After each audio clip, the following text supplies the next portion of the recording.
નમસ્કાર, Radhika agro centre સરાવતી હું બધા જ ખેડૂત મિત્રોનું હાર્દિક સ્વાગત કરું છું। તો મિત્રો, હવે વાત કરવાની શિયાળુ સિઝનની। તો શિયાળુ સિઝનની 50થી 60% વાવેતર થઈ ગયા છે, જેમાં મેજર પાક અત્યારે જીરાની વાત કરીએ તો જીરામાં 40થી 45 થી 60 દિવસે જે લીલી ચરમી, પીળી ચરમી કે લીલો સુકારો પણ આવતો હોય છે, તો જેના માટે એડવાન્સમાં શું પગલાં લઈ શકીએ તેની વાત કરી તો આપણી પાસે ઓર્ગેનિક કીટ છે જે કોમ્બિક્સ કીટ તરીકે ઓળખાય છે, જેમાં 3 પ્રોડક્ટ આવે છે, જે ટ્રાઇકોડર્મા, સુડોમોનાસ અને મેટાડિઝમ।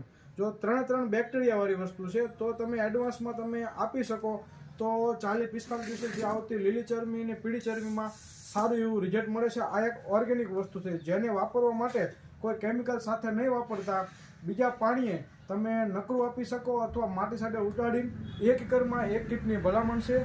પછીની વાત કરીએ કે આ બાજુ આપણે કેમિકલ છે, જો કેમિકલ કોઈ ખેડૂતો વાપરતા હોય તો એના માટે સાફિલાઇઝર છે, બ્લુ કોપર છે, સાપ છે અને બાવિસ્ટીન છે। તો આ કેમિકલ થઈ ગયા અને બેસ્ટમાં બેસ્ટ રિઝલ્ટ હોય તો મેટાલક્સ 35નું છે, જો તમે સુકારામાં એડવાન્સમાં આપી શકો તો બેસ્ટ રિઝલ્ટ મળે છે। તો આ એક કેમિકલ અને ઓર્ગેનિકની વાત થઈ। તો મિત્રો, જો એડવાન્સમાં તમને આઈડિયા હોય તો સુકારો આવતો હોય તો આ બધી જ પ્રોડક્ટનો વ્યવસ્થિત એડવાન્સમાં ઉપયોગ કરી અને તમારા જીરાને સુકારા અને ચરમી અને પીળા સુકારાથી બચાવી શકો છો। આભાર મિત્રો।